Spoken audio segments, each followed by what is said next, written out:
Hi guys, assalaamu calaykum. Waa aniga Cabdifataax Ibraahima. Xaggan nagala socotaan waxa weeye Somaltech. Maanta waxaan eegi doonaa casharkii ku saabsan Linuxkeenii qaybtii maxay ahayd inoo soo socotay tutorialskii qaybtii command-ka. Okay. Maanta waxaan ka hadli doonaa oo qayb hordhaca aan ka samayn doonaa qaabka loo sameynayo maxay ahayd userka. Hadda waxaad ogtahay user ayaan haystaa sanskar baan isticmaalaa. user lamida san create gareyn anoo isticmaalaya graphical user interface ama GUI iyo anoo isticmaalaya CLI command line interface labada qaab saan u sameynaya eegi doona maanta kadibna waxaan eegi doonaa casharka kaga xiga qaabka groupka loo siinayo iyo permissionska oo dhan ayaynu eegi doonaa. Okay, laakiin maanta waxaan eegi doonaa qaabka loo sameynayo. Waxaan ku horeynaa qaabka graphical user interface. Okay, waxaad tegi doontaa halkay ku qoran tahay maxay ahayd applicationska waad soo furi doontaa. waxaad tegi doontaa halkay ku qoran tahay system tools, kadibna waxaad tegi doontaa settingska, kadibna waad ku dhufanaysaa. Okay, marka qaybta waxaan eegnaa GUI-ga. Okay, sidaad arkaysid hoos baad u degi, waxaad tegi doontaa halkay ku qoran tahay userska. Okay, userska markaad tagto waxaad arki doontaa halkan inta user ii samaysan 4 user baa ii samaysan. kaygu waa akoonka caadigaan isticmaalay Cabdifataax Ibraahim iyo 3 akoon oo kale ay samaysan. Okay, haddaba si aan wax uga bedelo oo aan ama u sameeyo maxay ahayd changes waxaan u baahan inaan unlock sameeyo. Okay, wuxuu weydiinayaa administratorka passwordkiisa. Okay, administratorka passwordkiisa ayaan gelini. Okay, markaan administratorka passwordkiisa geliyo waxaa laga ogolaanayaa inaan bedelo permissionka xaggan standard ka yahay administrator aan ka dhigi karo, passwordka inaan ka bedeli karo haddii aan u baahanahay passwordka inaan ka bedelo, haddaan delete gareyn karayo xaggan aan ka delete gareynayaa. sidoo kale waxaan leeyahay haddii waa delete gareysid faylasha kugu jira miyaan ku ilaalinaa optionka waad leedahay mise dhammaan faylasha oo dhan waan delete gareynaa markaad delete gareynaysa. Okay, waxaan eegi doonaa qaabkaad ugu soo daraysid. xaggan waxaad ku aragtaa calaamadda pluska ku taala, calaamadda pluskaad ku dhufani kadibna waxaad sameynay inaad maxay ahayd samaysid shayga doonaysay. Let's say waxaan sameynay mid loo yaqaano Musa.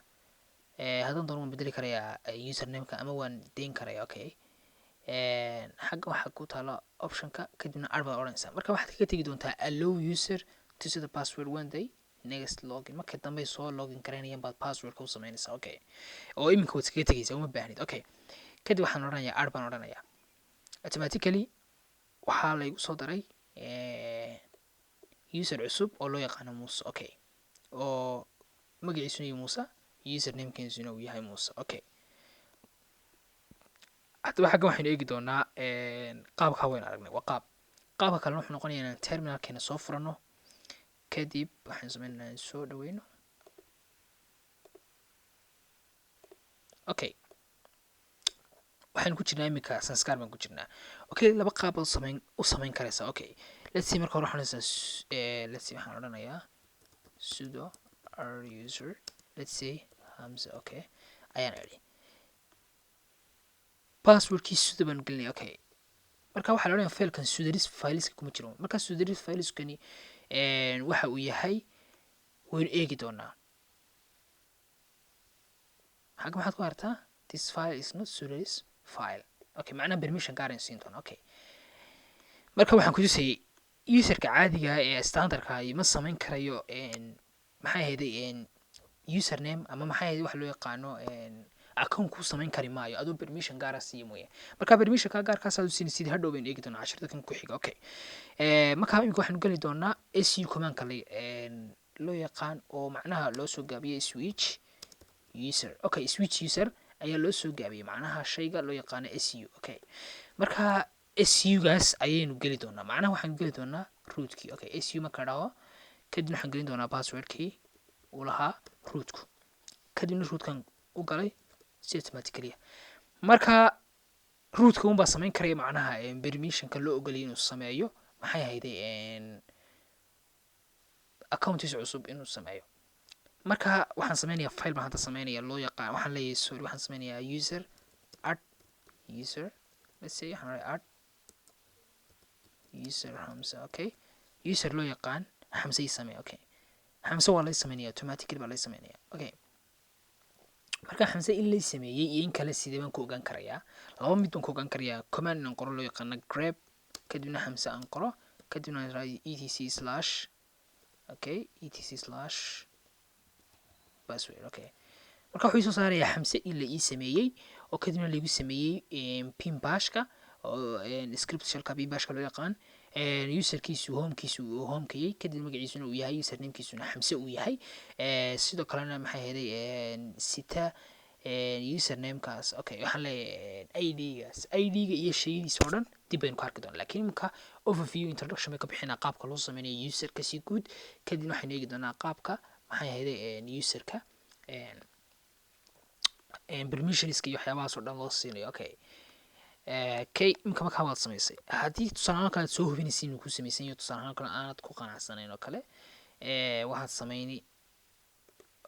sameynay xaggan baad tegi kadibna waxaa lahay sorry applicationska tegi si aad u aragto kale maadaamaad ku cusubtay sheegan kadibna waxaad tegi doontaa settingska okay settingska markaad tagto waxaad tegi doontaa xagga hoose userska okay userska marka aad tagto waxaad arki doontaa xaggan hoose riixi kadibna waxaad ku arki doontaa xamse okay xamse okay waan sameynay macnaha wey okay marka doonaysa inaad delete garayso qaybta graphical user interface-ka kadib waxaa horta dhan xaggan iisoo dooro okay kadibna waxaa odhan doontaa iga delete gare maan kuu keep gareeyo koran faylka mise waan kaa delete gare iga delete gare maray maca faylkiisa iyo waxyaabaha wato dhan kadibna waa iga delete gare automatically okay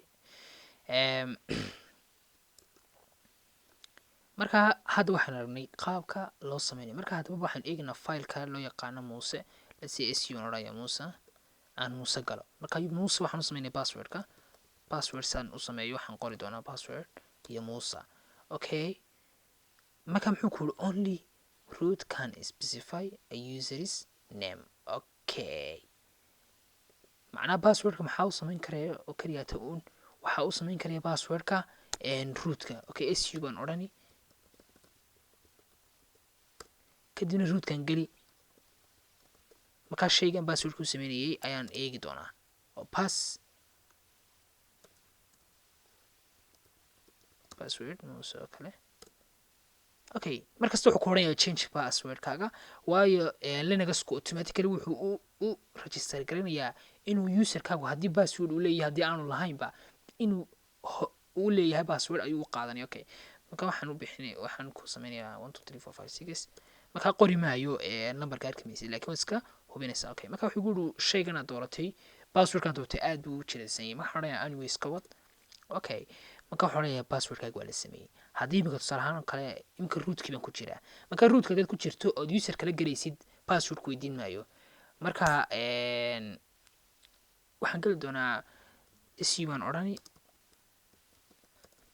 okay cusmaan baan gali cusmaan markaan galo waxaan doonayaa inaan kasii galo Muuse oo kale marka inaan passwordka aan weydiiyo kale inuu sax yahay su baan odhani Muuse okay password bi weydiinaya okay 1 2 3 4 5 6 okay